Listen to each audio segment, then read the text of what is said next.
Surat police દ્વારા 134 જેટલા બાંગ્લાદેશીઓને ઝડપી પાડ્યા છે। ત્યારે સુરતના રામપુરા જેવા વિસ્તારમાં તો હાલ અનેક દુકાનો, restaurant, hotel, salon, money transfer board Bengali ભાષામાં લાગી જતા અનેક ચર્ચાઓ શરૂ થઈ ગઈ છે।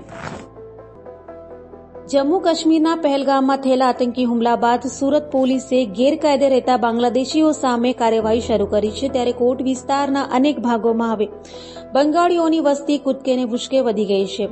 હાલત એવી થઈ ગઈ છે કે દુકાનો પર બંગાળી ભાષામાં નામ લખાવા લાગ્યા છે। સુરતના રામપુરા કે હરિપુરા તરફનો તો મોટા ભાગનો વિસ્તાર બંગાળીઓથી ઉભરાવા લાગ્યો છે। આ કારણે સ્થિતિ એવી થઈ ગઈ છે કે મકાનોના ભાવ રાતોરાત વધી ગયા છે।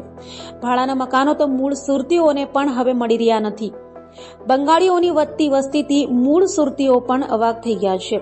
જો સ્થિતિ આવી જ રહી તો આવનારા સમયમાં મૂળ સુરતમાં અનેક પોકેટ બંગાળીઓથી ઉભરાતા થઈ જશે।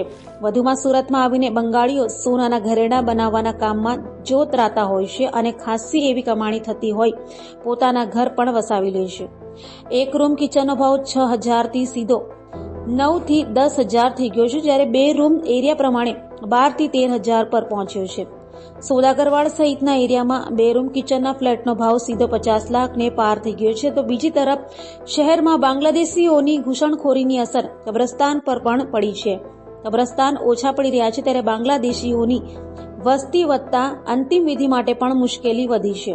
કોટ વિસ્તારમાં જો મકાન માલિક ભાડાનું ઘર ખાલી કરાવવા ઈચ્છતો હોય તો તેણે ભાડુઆતને 6 થી 8 મહિના પહેલા જાણ કરવી પડી રહી છે, કેમ કે રાતોરાત હવે ફ્લેટ મળે એવી સ્થિતિ રહી નથી।